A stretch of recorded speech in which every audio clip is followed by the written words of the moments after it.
Doctor Burman बोरियो के निधन के बाद उनका सामान खोला गया।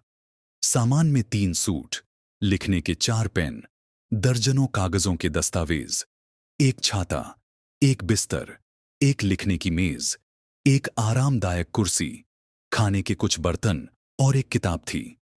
किताब मखमली कवर में लिपटी हुई थी। जब कवर खोला गया तो एक कागज का लिफाफा निकला। लिफाफे पर सील लगी हुई थी और उस पर डॉक्टर बर्मन बोरियो के हाथ से लिखी एक चिट्ठी थी। यह किताब मेरी पूरी जिंदगी की मेडिकल रिसर्च का निचोड़ है। इस किताब में वह नुस्खा है जिसे अपनाने वाला व्यक्ति कभी डॉक्टर के पास नहीं जाएगा। डॉक्टर बोरियो ने लिखा था कि इस किताब की नीलामी कर दी जाए और नीलामी से मिलने वाली रकम को लीडन यूनिवर्सिटी के मेडिकल रिसर्च इंस्टीट्यूट को दान कर दिया जाए। यह किताब यूरोप की ऐतिहासिक नीलामी में शामिल हुई, लेकिन नीलामी पर जाने से पहले हम डॉक्टर बर्मन बोरियो के बारे में और जानने की कोशिश करेंगे। डॉक्टर बर्मन बोरियो हॉलैंड का रहने वाला था। वह 1668 में लीडन शहर में पैदा हुआ था। उसका सपना एक प्रचारक, मिशनरी बनने का था। 1679 में उसने लीडन यूनिवर्सिटी से फिलॉसफी, दर्शन शास्त्र में डिग्री हासिल की। जब वह प्रचार के लिए निकलने वाला था तो उसे पता चला कि ईसाई मिशनरी प्रचार से पहले चिकित्सा, मेडिकल की शिक्षा लेते हैं। वे दूसरे शहरों और देशों में जाकर चर्च बनाते हैं और साथ ही स्कूल और अस्पताल भी खोलते हैं। मिशनरी उन मरीजों की देखभाल करते हैं जो इलाज के लिए आते हैं और उन बच्चों पर खास ध्यान देते हैं जो स्कूल में दाखिला लेते हैं। यह खास देखभाल ईसाई धर्म का प्रचार करने का सबसे बड़ा तरीका है। डॉक्टर बर्मन बोरियो की जानकारी सही थी। अगर आप आज पाकिस्तान के पुराने चर्चों को देखें तो आपको उनके साथ स्कूल और अस्पताल भी मिलेंगे। ये काउंटी स्कूल, ये अस्पताल और चर्च इंग्लैंड के शासनकाल के दौरान ईसाई मिशनरियों द्वारा स्थापित किए गए थे। इस्लाम में मदरसों और चिकित्सा केंद्रों, मतब की अवधारणा ईसाई मिशनरी संस्थानों से आई थी। जब इस्लाम का उदय हुआ और 634 ईस्वी में हजरत उमर के शासन में मुसलमानों ने शाम को फतह किया तो उन्होंने ईसाई चर्चों के सिस्टम का अध्ययन किया। मुसलमानों ने देखा कि चर्चों में पादरी न केवल धार्मिक उपदेशक होते हैं बल्कि वे डॉक्टर और शिक्षक भी होते हैं। वे चर्च में मरीजों का इलाज करते हैं और आसपास के बच्चों को आधुनिक शिक्षा भी देते हैं। मुसलमानों को यह तरीका पसंद आया, इसलिए उन्होंने अपनी मस्जिदों में शिक्षा और इलाज का सिलसिला शुरू कर दिया। यह सिलसिला आज तक जारी है। हमारे मौलवी, धार्मिक शिक्षक, आज भी शिक्षक और हकीम, डॉक्टर होते हैं। अब मैं वापस डॉक्टर बर्मन बोरियो की कहानी पर आता हूं। डॉक्टर ने अच्छा प्रचारक, मिशनरी बनने से पहले एक अच्छा डॉक्टर, चिकित्सक बनने का फैसला किया। उसने हार्डॉक यूनिवर्सिटी के मेडिकल विभाग में दाखिला लिया। जब उसने मेडिकल की पढ़ाई शुरू की तो जीवन के बारे में उसका पूरा नजरिया बदल गया। उसे समझ आया कि इंसानियत की सेवा करना सबसे बड़ी सेवा और इबादत, पूजा है। इलाज करना इंसानियत की सबसे बड़ी सेवा है। डॉक्टर बर्मन बोरियो ने प्रचारक बनने के बजाय डॉक्टर बनने का फैसला किया। उसने 1633 में मेडिकल की डिग्री ली। 1701 में वह लीडन यूनिवर्सिटी के इंस्टीट्यूट ऑफ मेडिसिन में लेक्चरर बन गया। 1709 में वह वनस्पति विज्ञान, बॉटनी और दवाइयों का प्रोफेसर बना। 1714 में वह यूनिवर्सिटी का रेक्टर, प्रमुख बन गया। वह अपने द्वार का सबसे मशहूर चिकित्सक और शरीर विज्ञान, फिजियोलॉजी का विशेषज्ञ था।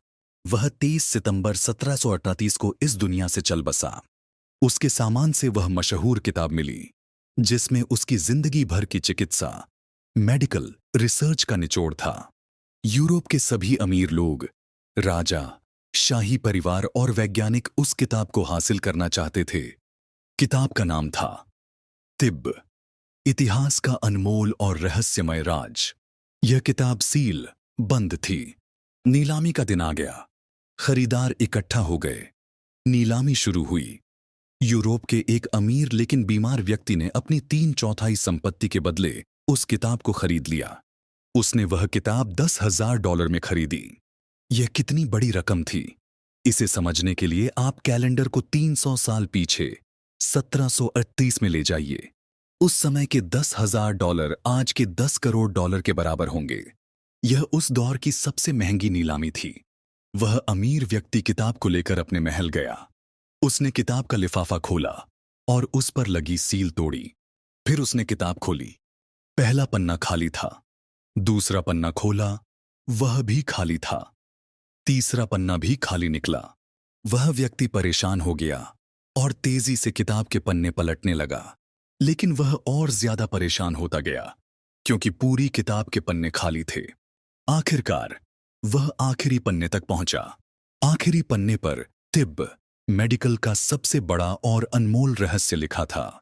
वह एक छोटा सा वाक्य था जिसे डॉक्टर बर्मन बोरियो ने लिखा था। अपने सिर को ठंडा और पैरों को गर्म रखो। तुम्हें पूरी जिंदगी कभी डॉक्टर की जरूरत नहीं पड़ेगी। खरीदार ने वह राज पढ़ा, जोर से हंसा और किताब को एक तरफ रख दिया। फिर धीरे से कहा, डॉक्टर, तुम सच में एक महान इंसान थे। डॉक्टर बर्मन बोरियो ने इस छोटे लेकिन महत्वपूर्ण राज तक पहुंचने के लिए अपनी पूरी जिंदगी लगा दी। यह वाक्य आज से 300 साल पहले सबसे महंगा वाक्य था। अगर हम इस वाक्य को पढ़ें तो यह हमें सामान्य लग सकता है और हम सोच सकते हैं कि डॉक्टर बोरियो ने यूरोप के अमीर लोगों को बेवकूफ बनाया था। क्या बात हुई? आप 100 पन्नों की किताब छपवाएं, 99 पन्ने खाली छोड़ दें और आखिरी पन्ने पर 20 शब्दों का एक छोटा सा वाक्य लिखें। उस किताब पर सील लगवाएं और वह किताब नीलामी में $10,000 में बिके। एक बीमार अमीर व्यक्ति अपनी 3/4 संपत्ति देकर सिर्फ इतना सीखे, दिमाग को ठंडा और पैरों को गर्म रखो। यह मजाक या धोखा नहीं है, तो और क्या है? लेकिन अगर आप गर्म पैर और ठंडे दिमाग के साथ इस वाक्य पर ध्यान दें तो आप डॉक्टर की शोध से सहमत हो जाएंगे। आप इस बात पर यकीन करें, आप किसी व्यक्ति का सिर और पैर देखकर उसके भविष्य की भविष्यवाणी कर सकते हैं। हमारी जिंदगी का 90% हिस्सा हमारे फैसलों पर निर्भर करता है। आप अपनी शिक्षा से लेकर करियर तक, दोस्तों से लेकर जीवन साथी तक और रिश्तेदारों से व्यवहार तक अपनी पूरी जिंदगी फैसले लेते हैं। यह फैसले आपकी शारीरिक, मानसिक, आध्यात्मिक और सामाजिक सेहत के साथ साथ आपके जीवन शैली का भी निर्धारण करते हैं। लेकिन आप तब तक अच्छे फैसले नहीं ले सकते जब तक आपका दिमाग शांत, ठंडा नहीं रहेगा। इसी तरह अगर आप खेल कूद नहीं करते, चलना फिरना, वॉक नहीं करते या दौड़ना, जॉगिंग नहीं करते, तो आपके पैर ठंडे रहेंगे। ठंडे पैर बहुत जल्दी आपको बिस्तर पर बीमार गिरा देंगे। फिर आपकी बाकी जिंदगी डॉक्टरों, दवाइयों और अस्पतालों के चक्कर काटते हुए बीतेगी। इसलिए अगर आप अच्छी, बेहतर और रंगीन जिंदगी जीना चाहते हैं तो सिर्फ 2 चीजें करें। 1, अपने दिमाग को शांत, ठंडा रखें। 2, अपने पैरों को गर्म रखें। आप बाकी सब चीजें छोड़ दें, लेकिन रोजाना वॉक करें, दौड़ें, जॉगिंग, साइकिल चलाएं, तैराकी, स्विमिंग करें या कोई एक्सरसाइज अपनाएं, चाहे इसके लिए आपको जलते हुए कोयलों, कठिनाई पर ही क्यों न चलना पड़े। वॉक करने से आपका ब्लड सर्कुलेशन सही रहेगा, खून सिर से पैर तक सही तरीके से पहुंचेगा और आपकी सेहत हमेशा अच्छी बनी रहेगी। अगर आप इस विचार को व्यक्तियों से लेकर समाजों तक लागू करें तो आप बहुत दिलचस्प तथ्य देखेंगे।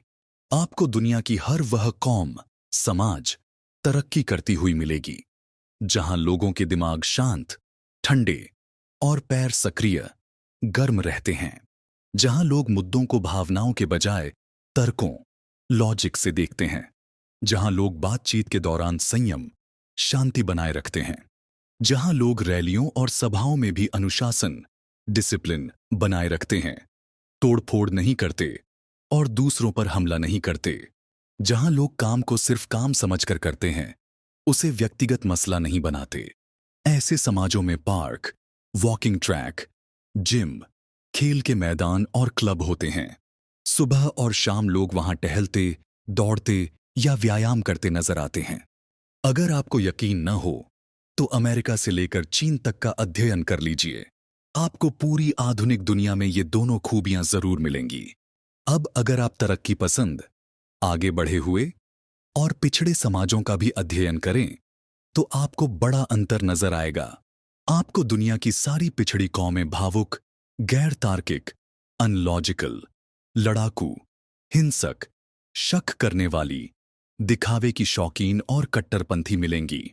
ये लोग छोटे छोटे मसलों पर लड़ाई झगड़ा कर सकते हैं, जैसे खेत से जानवर निकालने, घोड़े को रास्ते से गुजारने, किसी के थूकने या कुछ कहने पर, किसी और दुकान से सामान न खरीदने, रिश्तेदारी न जोड़ने या शादी का रिश्ता ठुकराने पर, परीक्षा में कम नंबर आने पर, धार्मिक मुद्दों पर, जैसे मैं जन्नती, स्वर्गवासी हूं, तुम जहन्नमी, नरकवासी हो, मैं सच्चा मुसलमान हूं, तुम काफिर हो।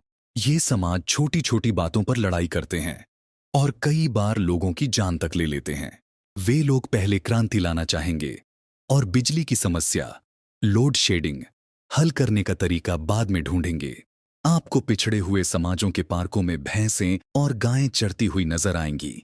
वहां आपको जमीनों पर कब्जा करने वाले लोग भी मिलेंगे और उनके स्टेडियम में खेलों की बजाय राजनीतिक सभाएं, रैलियां होती हुई दिखेंगी। वहां के लोग चलते हुए कम और बैठे हुए ज्यादा नजर आएंगे।